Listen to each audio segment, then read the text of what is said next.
Dans l'Est parisien, des professeurs d'établissements scolaires ont réalisé que chaque année, sans faute, ils retrouvaient dans leur classe des élèves possédant les mêmes noms de famille. Peut-être une simple coïncidence jusque-là, mais dans chaque cas, le corps enseignant se questionnait des similitudes dans les comportements de ses enfants. Air timide, teint pâle, élèves généralement discrets, jouant entre eux dans la cour de récréation. La majorité du temps, ils ne mangent pas à la cantine, ni ne pratiquent d'activités extrascolaires, ce qui leur enlève toute chance de se sociabiliser. C'est une histoire bien connue dans le 11e et le 20e. Dans mon collège, ils étaient une dizaine. Toujours très polis et gentils, mais bon, ils restaient entre eux. Au lycée, pareil, on en retrouvait quelques-uns. Je me souviens d'un petit qui était chauve au collège, et je sais de sources sûres que certains avaient de graves maladies immunitaires. Pas étonné, personnellement j'en ai croisé à plusieurs reprises au collège et lycée. Il y a même un pote à moi qui se faisait charrier par l'une d'entre eux, et il lui a répondu « Moi au moins, j'ai pas une famille de consanguins ». La famille. Ce nom m'a intriguée, car elle me semblait en avoir déjà entendu parler. Rien à voir pourtant avec la secte des enfants de Dieu aux États-Unis, ou bien la secte australienne du même nom. À la recherche d'informations, j'ai parcouru Internet et les réseaux sociaux. Et ce que j'ai trouvé m'a plus que décontenancé. 8 noms de famille reviennent en permanence. Ave, Sandoz, Fer, Pulin, Maître, Sanglier, Thibault et enfin Dechelette. En faisant des recherches par nom, on s'aperçoit vite que ces individus semblent se marier seulement entre eux, ce qui pose déjà un gros problème, la consanguinité. On comprend là que dans cette famille, on n'y rentre pas, on y naît. Je m'appelle Damien, j'ai 41 ans et je suis né dans la secte La Famille. Donc j'y suis resté physiquement une vingtaine d'années, mais j'ai jamais été en accord avec les idées. J'ai 7 frères et sœurs qui sont toujours à l'intérieur. Le mouvement a été créé en 1819 par des jansénistes et le mouvement a été modifié en 1892, ce qui a donné le mouvement tel qu'il est aujourd'hui, c'est-à-dire complètement fermé. Il a décidé de rester à 8 familles et de se reproduire qu'entre eux. Les fondamentaux, c'est de vivre le plus humble possible, de ne pas influencer la vie des gens à l'extérieur.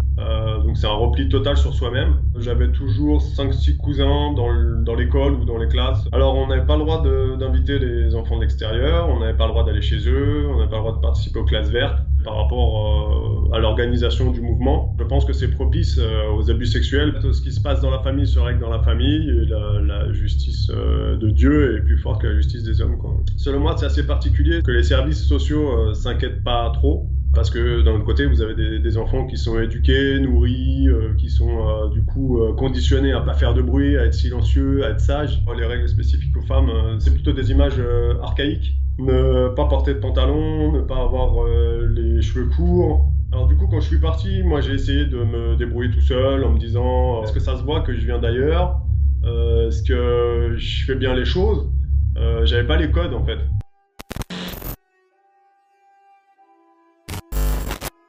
La famille serait une communauté religieuse relevant du christianisme, mais se considérant comme les vrais croyants. Ils croient dans le prophète Élie, qui est censé annoncer le retour du Christ et la fin des temps. C'est un certain Augustin Thibault, dit l'oncle Auguste, qui a entraîné la création de la famille, telle qu'elle existe aujourd'hui. Accompagné de ses bons amis, Élisée Sanglier, Charles Maître ou encore Étienne Ave, il va créer une liste de règles pour ses membres, notamment la fermeture sur le monde extérieur. Du coup, dans la famille, on se marie entre cousins germains. La famille est un groupe très patriarcal. Les femmes ne doivent pas travailler, en revanche elles peuvent s'occuper de petites tâches comme vendre au marché. Les hommes ont un plus grand choix de carrière, mais les postes à responsabilité sont mal vus. Et ils font surtout des métiers alimentaires. Dans la famille, tout peut être justifié et corrigé par Dieu.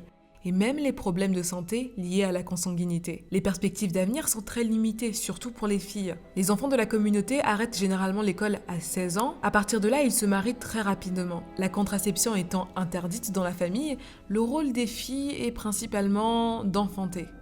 Le plus grave, c'est certainement les allégations d'attouchement sexuel entre membres de la famille. On apprend de Pauline et Marine, anciennes membres de la famille, qu'elles ont subi des attouchements sexuels par des parents et amis membres de la communauté.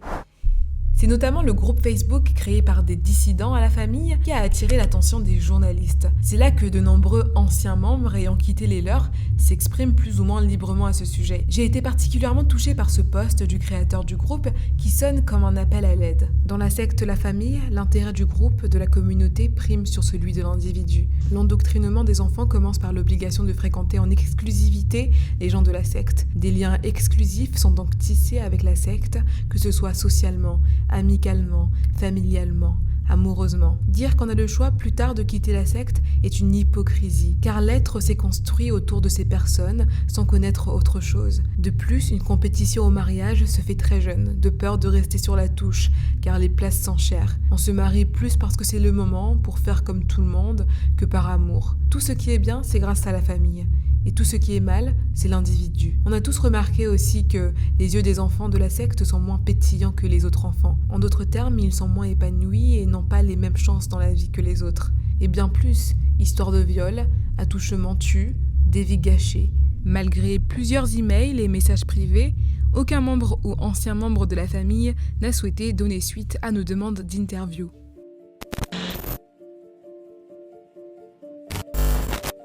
Qu'est-ce qu'une secte ? Quand on tape le mot secte sur Google, on tombe sur cette définition. Groupe organisé de personnes qui ont une même doctrine au sein d'une religion. Mais alors en fait, qu'est-ce qui différencie une secte d'une religion ? Une réponse automatique de Google nous donne la réponse. Le critère de dangerosité. D'autres critères sont le prosélytisme, donc la recherche active de nouveaux membres, souvent des personnes affaiblies psychologiquement par un décès ou une maladie, des personnes en quête de réponse sur le sens de leur vie. Enfin, il y a aussi la transaction monétaire, l'échange d'argent contre la promesse d'une vie éternelle au paradis, par exemple. Du coup, je réalise que l'Église catholique au temps de l'Inquisition était quand même une sorte de secte. Si vous ne connaissez pas l'Inquisition, c'était une sorte de juridiction ecclésiastique, autrement dit un tribunal de l'Église, et de sa création au XIIIe siècle jusqu'à sa dissolution au XVIe siècle, elle a mené une politique de terreur en France. Elle a pris la tête d'une véritable chasse aux sorcières contre les hérétiques, tous ceux qui s'opposaient à l'Église catholique, et notamment les sorcières du coup. En fait, le sens moderne du mot secte renvoie surtout au lavage de cerveau, à l'isolement et à la vénération d'un dieu terrestre appelé gourou. Et la terrifiante histoire de Jamestown en est un parfait exemple.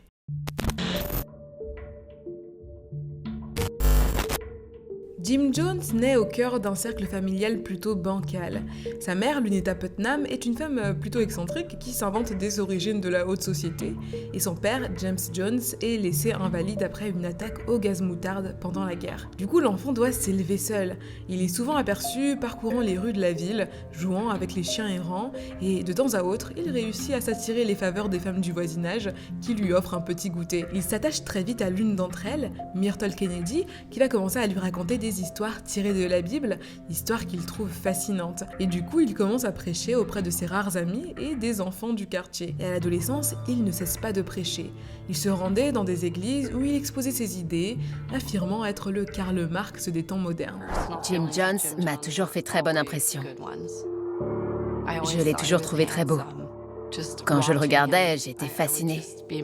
Il avait une énergie extraordinaire. Il donnait de l'espoir aux gens.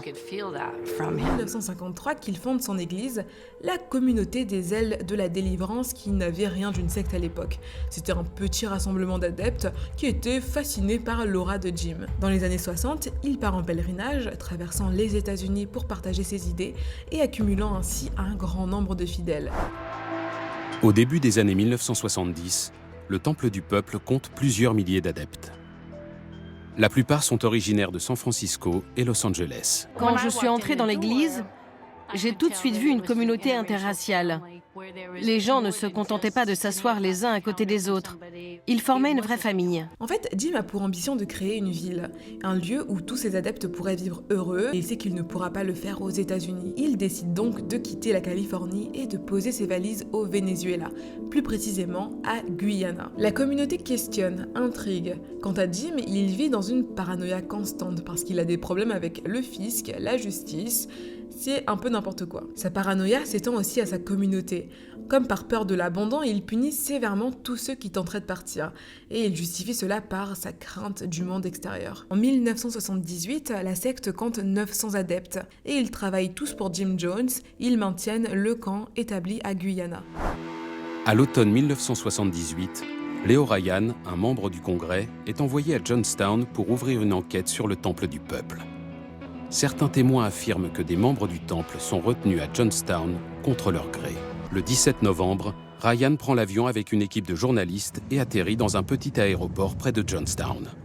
Ce soir-là, Jones a organisé une grande fête dans le bâtiment principal pour montrer que tout le monde était heureux à Johnstown.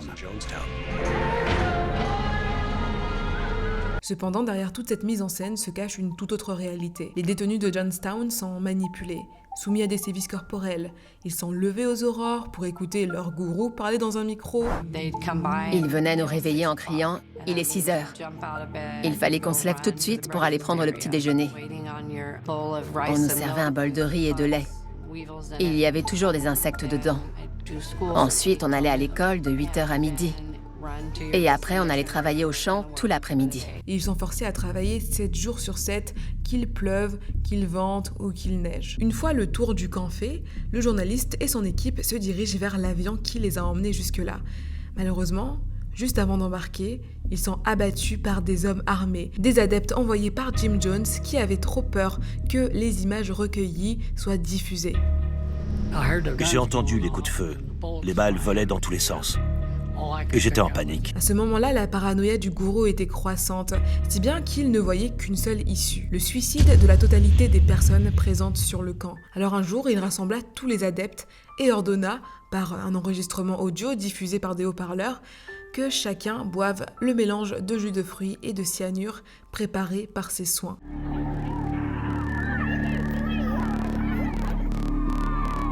Roll it down. I tell you, I don't care how many screams you hear, I don't care how many anguished cries. I call on you to quit exciting your children when all they're doing is going to quiet rest.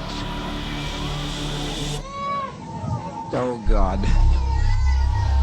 Malgré les cris, l'inquiétude, l'incompréhension, la plupart des adeptes burent le mélange, avant de s'étendre sur le sol pour mourir. Une découverte qui marqua toute une génération, mais surtout les 87 survivants, qui avaient réussi à s'échapper par la forêt proche de Johnstown. Jim Jones sera lui aussi retrouvé mort d'une balle dans la tête.